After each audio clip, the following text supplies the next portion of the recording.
একটা গ্রামে অনেকদিন বৃষ্টি হচ্ছিল না, সো গ্রামবাসী ঠিক করে যে যদি ব্রহ্ম মুহূর্তে প্রার্থনা করা যায় তাহলে বৃষ্টি হবে। বাই দ্য ওয়ে, গল্প থেকে বেরিয়ে ব্রহ্ম মুহূর্তের কথা একটু বলি। আমাকে লাইফ কোচ বলে। কোচকে আগে ক্রিকেটের মাঠে পেতাম বা কোনো খেলার মাঠে পেতাম, কিন্তু আর লাইফ কোচ আবার কি? আমার প্রশ্ন ছিল একটাই, যে যে খেলাটা কিছুদিন খেলবো, কিছুক্ষণ খেলবো, তার জন্য একটা কোচের দরকার হয়, কিন্তু যে খেলাটা 24/7 খেলছি এবং অনেক বছর ধরে খেলবো, তার জন্য কোচ নয় কেন?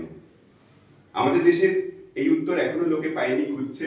কিন্তু বিদেশে, আবার ইন্ডিয়াতে, ওয়েস্টার্ন পার্ট অফ ইন্ডিয়াতে লাইফ কোচিং খুব ইন, মানে সবারই কেউ না কেউ একজন মেন্টর আছে।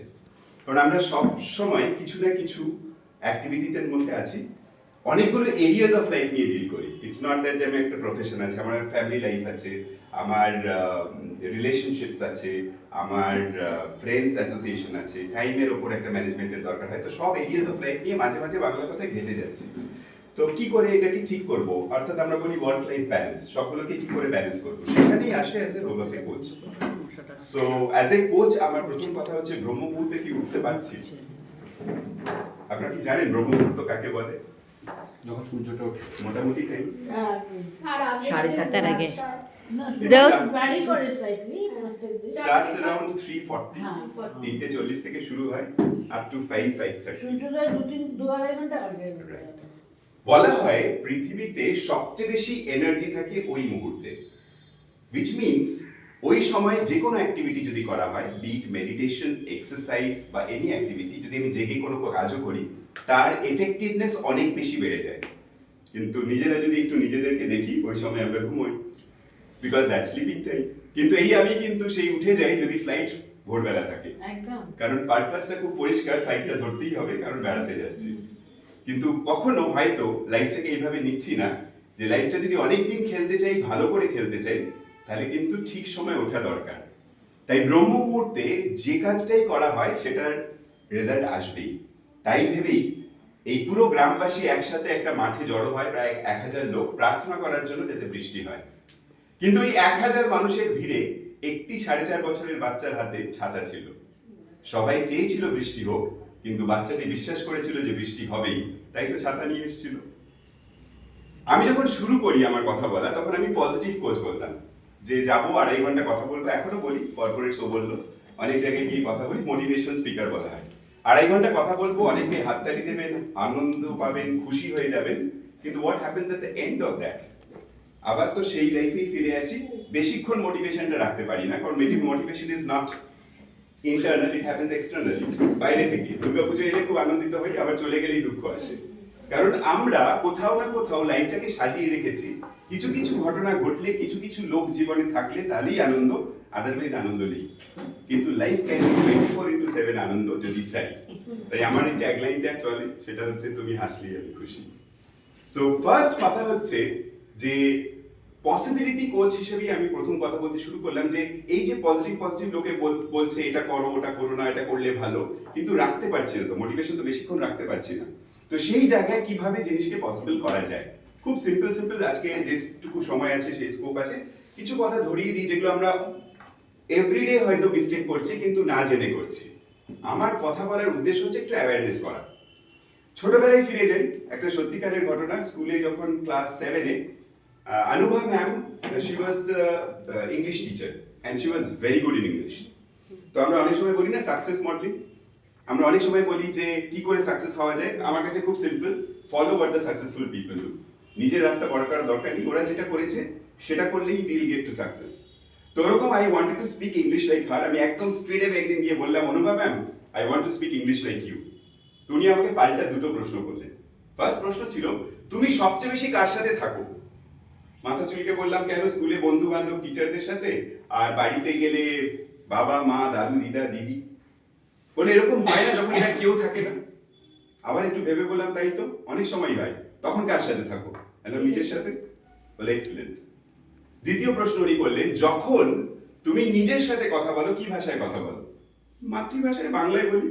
যদি আমার মতো ইংরেজি বলতে চাও, এখন থেকে যখনই নিজের সাথে কথা বলবে, ইংরেজিতে বলবে।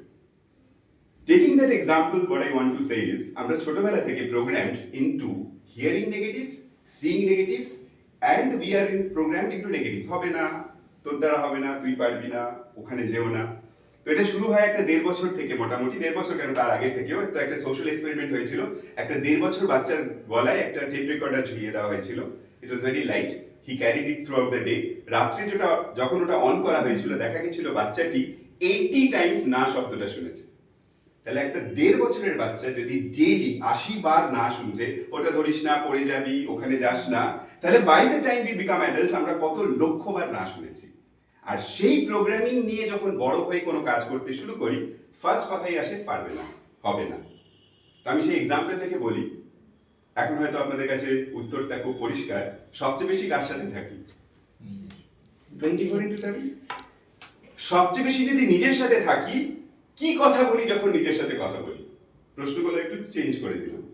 দেখবেন ম্যাক্সিমাম সময় আমরা না হওয়ার কথা, নেগেটিভ কথা, ডাউটের কথা। বাড়ি থেকে বেরোলেই ফার্স্ট ভাবি অটো পাবো তো, বাস পাবো তো, ঠিক সময় পৌঁছবো তো, ওয়েদারটা ঠিক থাকবে তো।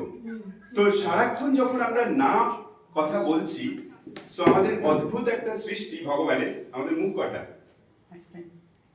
একজনই উত্তর জানেন, বাকিরা ভাবছে সন্তোষপুরে কি বেশি নাকি?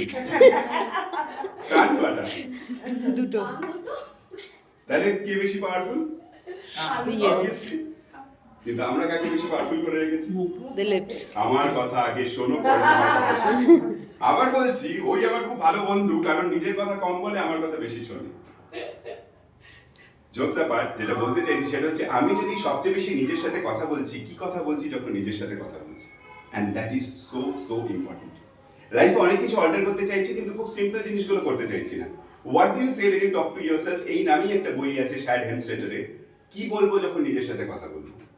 ডাউটের কথা বলবো, না হওয়ার কথা বলবো, নাকি যেটা চাই সেটা বারবার বলবো? এন্ড হোয়াট হ্যাপেন্স ইজ, আমাদের ট্রেনিং কনসিয়াস মাইন্ডের হয় স্কুলে, সাবকনসিয়াস মাইন্ডের হয় না। No. যে এখানে চুপ করে বসে আছে, হার্ডওয়্যারটা দেখছি, ব্রেনটা, কিন্তু তার সফটওয়্যারটা কেউ দেখতে পাচ্ছি না। So powerful. ও চুপ করে কিন্তু শুনছে আমি সারাদিন কি কথা বলছি। আমি যদি ছোটবেলা থেকে এই কথাটাই বলছি আমি পারবো না, আমার দ্বারা হবে না, ও কিন্তু আমাকে সেই ফিডব্যাকই দেবে। যখনই যে কোনো কাজ করতে যাব, the only feedback that I get is তুমি পারবে না।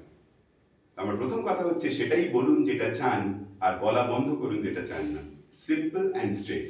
যদি এটাই প্র্যাকটিস করতে পারেন, কারণ স্বামী বিবেকানন্দ অনেক পুরনো কথা, যে আমি সেই মানুষকে পছন্দ করি না যে লাইব্রেরিতে গিয়ে প্রত্যেকটা বই পড়ে ফেলে কিন্তু তার কোনো অ্যাপ্লিকেশন লাইফে নেই, কিন্তু আমি সেই মানুষকে পছন্দ করি যে একটি বই পড়ে কিন্তু প্রত্যেকটি অক্ষর নিজের জীবনে পালন করে। Applied knowledge is power. পুরনো কথা হচ্ছে knowledge is power. So applied knowledge. আমার ফার্স্ট কথা হচ্ছে, শুধু এটাই প্র্যাকটিস করুন, এখন থেকে সেটাই বলুন যেটা চান। দেখবেন অনেক বাড়িতে না, একজন অসুস্থ, যেই সে সুস্থ হলো আরেকজন অসুস্থ। কেন জানেন তো? ওই পরিবারটাই সারাক্ষণ অসুস্থতা নিয়ে কথা হচ্ছে। We are always talking negative ভাইবটা চলে right. কারণ আমরা যেটাই বেশি বলবো, বেশিবার উচ্চারণ করবো, সেটাই হবে, তথাস্তু হয়ে যায়। So the point is, what do you say when you talk to yourself is so very important. এখান থেকেই তো আমাদের শুরু। কি ভালো লাগছে? যেটা হাততালি হবে। কেন বললাম এটাও একটা এক্সারসাইজ? সেটা হচ্ছে, আমি টনি রবিন্সের student. I follow him like anything. আমাকে ফার্স্ট উনি নাড়িয়েছিলেন।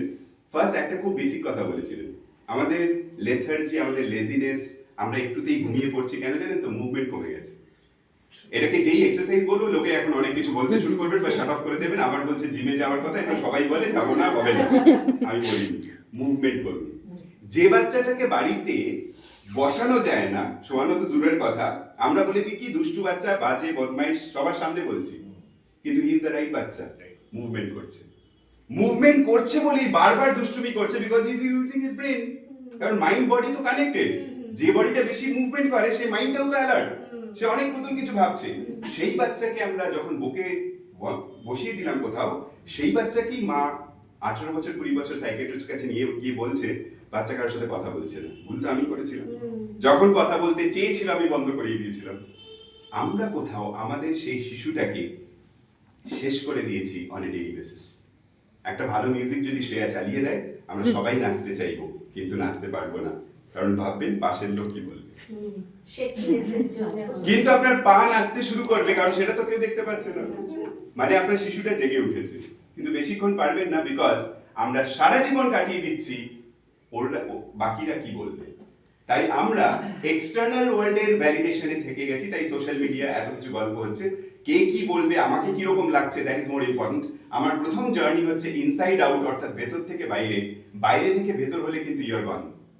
ভেতর থেকে বাইরে মানে আগে নিজেকে ভালোবাসতে হবে, তারপর তো আমি ওনাকে ভালোবাসবো। আমি নিজেই যদি বিক্ষিপ্ত হই, ডিস্টার্ব হই, আমি কাউকে কি ভালোবাসতে পারবো? আমরা যেটা সারা জীবন করেছি, আমরা মা দিদাদের কাছ থেকে শুনেছি, সারা জীবনটা দিয়ে দিলাম এদের জন্য, আমার খেয়াল কেউ রাখলো না। But things need to change, generations, সময় সব চেঞ্জ হয়ে গেছে। First we need to take care of আওয়ারসেলফস।